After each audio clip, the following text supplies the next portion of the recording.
Berbicara dua value, kepedulian dan keberanian. Apa yang akan terjadi ketika dua value ini bersatu? Check this one out.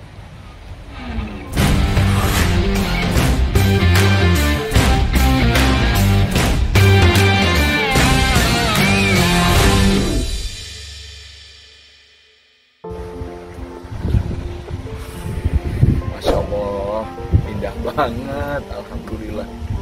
Di puncak pas di depan saya itu ada Telaga Warna yang karena nuansa mungkin ada sesuatu di bawahnya, terus lagi pantulan cahaya dari bukit yang mengelilinginya, jadinya bisa multicolor katanya. Dan ini tuh teman-teman, ini cuma satu spot di antara ribuan spot yang Indonesia punya sebagai kekayaan alam. Berharap banget kekayaan alam yang kayak gini. Anda bisa lihat kebun teh. Dan kalau clear, ini lagi agak mendung, kelihatan tuh di belakangnya ada gunung gede, Gunung Pangrango. Waduh, view-nya beautiful banget, cuacanya enak banget. Tanahnya kayak banget. Teh Indonesia itu one of the best tea in the world. Guys, mudah-mudahan nih kekayaan alam yang tadi saya sebutin masih ada ketika cucu kita, cucu kita baru segede gini udah mikirin cucu ya. Cucu kita nanti udah gede, masih ada kayak begini. Dan ini perlu kita jaga, teman-teman semuanya. Iya, ini adalah satu titik spot di antara ribuan beautiful spot di Indonesia. Tapi banyak juga spot-spot yang ditinggalkan oleh si explorer itu, bukan Dora ya, si explorer itu dengan tidak tanggung jawab. Batu bara di Kalimantan, ribuan spot dibiarin gitu aja, bolong-bolong, diisi air, dipakai main sama warga, anaknya kelelep mati. Tanahnya nggak dihijaukan kembali.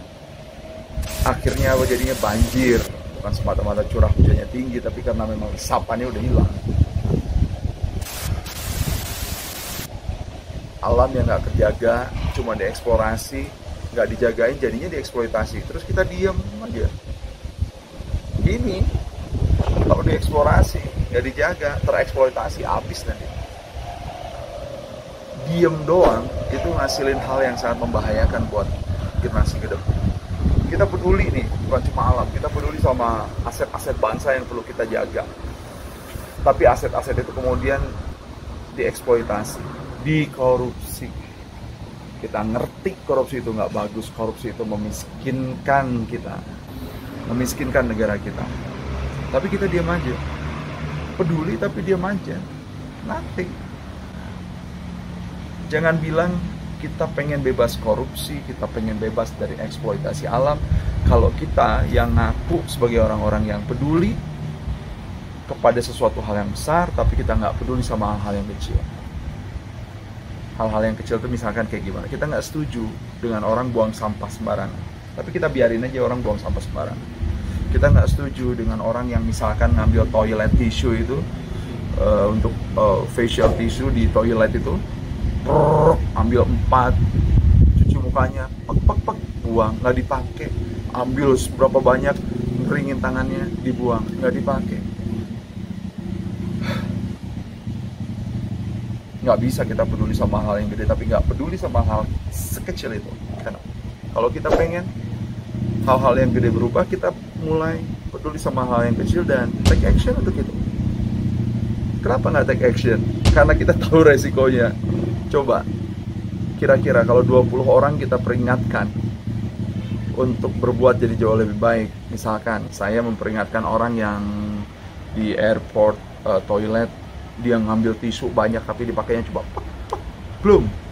Saya bilang, Pak, ambil tisunya satu aja, jangan banyak-banyak. Itu kan diambil dari alam yang ngabisin berapa pohon untuk jadi tisu. Apa yang kira-kira si bapak yang saya peringatkan itu lakukan? Bisa jadi marah. Dan kalau marahnya kecil, dia cuma pelototin, melengos. Pernah kejadian. Tapi kalau marahnya besar, dia pelototin terus, dia bilang, apaan lo? Berani sama gue? Yang toilet, bandara sih nggak kejadian kayak gitu. Tetapi kalau misalkan yang buang sampah itu kejadian. One day di kompleks saya tuh, saya lagi jogging-jogging itu, di jalur kompleks saya tuh ada orang yang berhenti parkir terus buang sampah sembarangan. Lantas saya ambil sampahnya, terus saya bilang, "Pak, ini sampahnya." Dia sambil bilang, "Apaan lo berani?" Dia buang lagi sampahnya. Dan apa yang saya bilang? Ini bukan tentang berani, Pak. Ini tentang peduli. Saya peduli sama Bapak. Jadi nggak tuh marahnya si Bapak? Ya jadi. Tapi mau ngambek, mau berantem, ya nggak berani juga dia. Kenapa? Karena dia kemudian sadar bahwa yang kita lakukan bukan tentang berani atau nggak berani, tapi tentang peduli atau tidak peduli. Teman-teman semuanya, jangan biarkan peduli kita cuma berhenti, mati di satu titik dan nggak ngubah apa-apa. Peduli Anda di showing. Sekarang kan gampang lewat media sosial. Aduh Kang Hari, tapi kan aku cuma bisa berkata-kata. Kata-kata itu bisa menggerakkan, teman-teman semua. Kata-kata Anda itu menggerakkan orang lain barangkali. Kata-kata Anda itu bisa jadi menginspirasi dan menggerakkan orang lain. Pedulinya jangan berhenti di situ. Dan sekali lagi, para pegiat media sosial yang mengkritik kebijakan, mengkritik kelakuan, itu bukan ngomongin lagi dia berani atau enggak, tapi memperlihatkan dia itu lagi peduli atau enggak. Dan untuk memperlihatkan kepedulian itu memang butuh keberanian, guys. So, take action. Supaya apa? Alam yang indah kayak gini, ini mah baru satu titik. Indonesia punya ribuan titik ya. Di tiap daerah itu ada yang beautiful seperti ini. Tetap terjaga ke depannya. Jangan cuma diam doang. Diam itu merugikan. Kita nggak ngerasa kali kita rugi, tapi anak cucu kita nanti, mereka nggak akan bisa lihat apa yang kita lihat, mereka nggak akan bisa dengar apa yang kita dengar sekarang, hembusan angin yang indah ini, mereka nggak akan bisa ngerasain apa yang kita rasain sekarang. Mulai peduli, tunjukkan, dan menunjukkan kepedulian itu butuh kita. Saya Habib Firmansyah. Assalamualaikum warahmatullahi wabarakatuh.